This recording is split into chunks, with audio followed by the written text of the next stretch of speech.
Hi, everybody. Dan Illman kicking off the late pick four at Santa Anita on opening day Wednesday with race number 7, the Grade 2 Mathis Brothers Mile. This race on the turf for 3-year-olds. There's a standout in the race on speed figures in class. That's the number 5, River Boyne, coming off an excellent runner-up finish in the Grade 1 Hollywood Derby. In that race, the only horse to outfinish River Boyne was Raging Bull, the favorite in the race, and a very talented East Coast invader for Chad Brown. And I think River Boyne had to move a little bit early. On the backstretch, he was in the 4 and 5 path, and that kind of forced Flavien Prat's hand just a little bit. He had to rush to get into position entering the turn, made the lead turning into the stretch, but I just had the feeling the last run was the best run in the Hollywood Derby, and it was Raging Bull that made the last run. River Boyne, though, was easily second best, and he just looks a standout, even cutting back to the mile distance. He's been very successful at this distance in the past. There is a good amount of speed signed up in this race, and he is simply the horse to beat at a short price.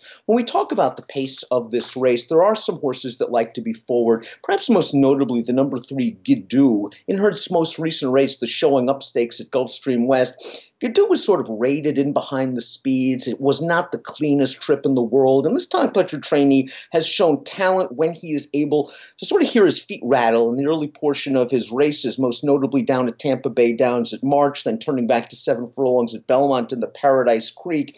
He hasn't really returned to form since a trip to Royal Ascot, where he ran really well to be 6th in the Commonwealth Cup, going a straight 6 furlongs. Gidoo is going to be part of the pace in here. I don't think they shipped all the way across the country to take up a stalking spot. I think John Velasquez is going to be very aggressive. The problem is there are other horses in this race with speed. Let's talk about the number 9, Gementier, who is very familiar with Gidoo. They faced up in that Showing Up Stakes, and Gementier was part of a very fast pace that day, and he tired to finish 3rd. His prior effort at Gulfstream Park West, his first start since an ill-fated ship to Saratoga, where he just didn't run at all, that was a race that was disappointing to me. He had to be hustled from the far outside post to clear to the lead, but I didn't think the pace was very fast. He looked like he should be in with a big chance as the favorite turning into the stretch. He was awkward with his lead changes, and he was outfinished by horses that, let's be honest, would be big prices in this race. Gementier is going to be part of the pace, and he does have 1 or 2 figures that make him perhaps a contender to River Boyne, but I think if this pace is fast against this caliber of competition,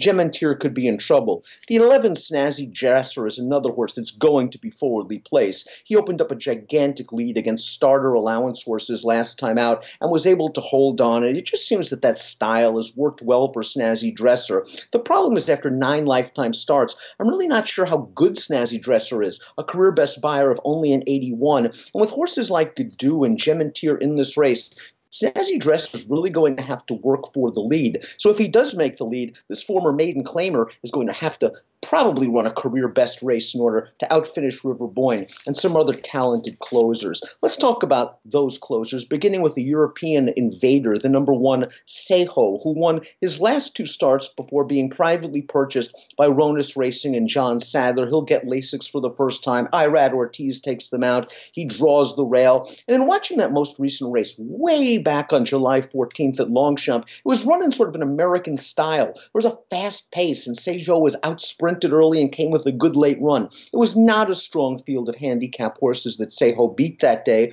but he is going to get a setup in this spot. My main concerns are twofold. 1, the layoff. We have not seen this horse since July, and this race could be sort of a means to an end to longer distance races down the road. And 2 is the mile distance. I really believe that Sejo could be outpaced badly in the first quarter mile to a half mile. He might have too much to do turning into the stretch, and he might just simply run out of ground. I think the connections would be very pleased if this horse shows a good late run, passes some horses, gallops out well, and is ready for the next one. I think he's probably best used underneath. I picked him 4th in this race. The number 2, Choo Choo, came off of a long layoff at Del Mar in the Let It Ride Stakes last time out, and he ran really well to be second that day, finishing in front of Calyx Man, a horse who returned to dirt and scored with an 87 buyer, and who will run in the race of the day, the Grade 1 Malibu, a little bit later on. Choo Choo is a horse that is going to get a little bit of pace. I think he can work out a trip in mid-pack. The question is, how good is Choo Choo? He's been good on synth. He's been good on turf. Whether he can handle these horses might be a little bit of a different story. The 6 Combatant, I think, is a horse that could be a little bit dirtied up for trainer Steve Asmus.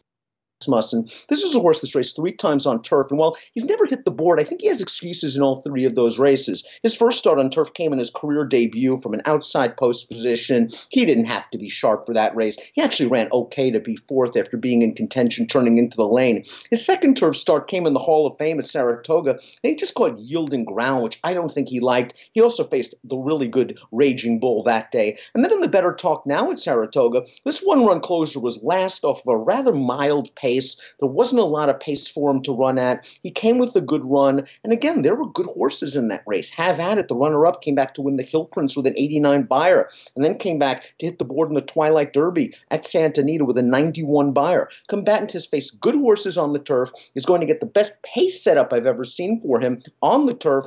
The problem is he that reliable? 1 for 13 lifetime, a horse that's going to make a late run, but is going to need a lot of things to go his way in order to get it done. The 7 is Desert Stone, and I've been chasing Desert Stone for a long time without much success. He was 3rd in the Twilight Derby at 37-1. I thought all in all he had a good trip that day. River Boyne was just better than Desert Stone. Last time out in the Hollywood Derby, I thought he had a good ground-saving trip, while River Boyne was very wide. He just didn't pick up his feet. Perhaps turning back to a mile in a race with pace will work to Desert Stone's advantage. I've always liked him. He's a horse that I could use underneath in single race exotics, but I just wonder if he's as good as River Boyne after chasing this horse now in his last 3 races. The 8 is Fight On, who was 116-1 in the Hollywood Derby. He was outpaced early while saving ground. He eased out, and he actually came with a quite nice run at the end of that race, earning an 87 buyer speed figure. He showed he belongs with this caliber of horse. There's another horse that's going to be coming from the back of the pack at a very good price for Rafael Bejarano. I'm just not sure he's the best closer in this race. I do want to talk about a first-time turf runner in the number 10, Shiver Me Timbers. This is a horse that was very briefly on the road to the Kentucky Derby in Southern California, running in the Sham against McKinsey and then the Robert B. Lewis, and things just really haven't worked out for him. He's in good form on the dirt, and he has a little bit of turf pedigree. The Shanghai Bobbies aren't great on the turf, only 7% first-time turf runners, but the Dam won a couple of times on the surface, and she's a half to a graded stakes winner on the synthetic Let It Ride Mom. Shiver Me Timbers is a horse that attracts Mike Smith yet again, is going to get a good setup for Jerry Hollendorfer, and supposedly has worked very, very well on the turf at Del Mar, a horse to consider perhaps at a big price. And a horse that I really do want to consider at a big price is the number 4, Hard Boot, and he might be the longest shot on the board come post time, but he is a horse that I want to use for several reasons. One, he's really unexposed. He's only run 8 times in his career. His most recent start at Canterbury was in the Mystic Lake Derby, and in that race he was completely outpaced down along the inside, was forced about 7 paths wide turning into the stretch, and when he began to uncork his run, the horse directly inside him began to alter out and kind of impeded him just a little bit. I really liked the way Hard Boot finished that day. He galloped out very nicely, and while the Mystic Lake Derby hasn't come back a very strong race, there are some useful horses out of there. Captivating Moon, the 3rd place finisher, coming back to place in the graded American Derby at Arlington with an 84 buyer. Hard Boot is a stakes winner against Calabreds at Golden Gate at this distance, ran well in the Snow Chief 2 starts back. He's coming off of a very long layoff, but he is going to get a good pace set up, and I think he's a horse that, if he can't threaten River Boyne for the win, might be able to spice up your exotics. It's a fun race, the Mathis Brothers Mile, but River Boyne is definitely the horse to beat. If I wanted to take a shot against him, it would be with the number 4, Hard Boot. My single race selections would be 4, 5, 7, 1, pretty much simply because Hard Boot is going to offer a lot more value on the win end. But from multiple race standpoint, my main A is River Boyne. I would also use Hard Boot, and I would use the 1, Seho, and the 7, Desert Stone underneath. Approximate post time for the Mathis Brothers Mile, the kickoff leg of the late pick 4 on opening day Wednesday at Santa Anita, is 2:50 Pacific. Best of luck.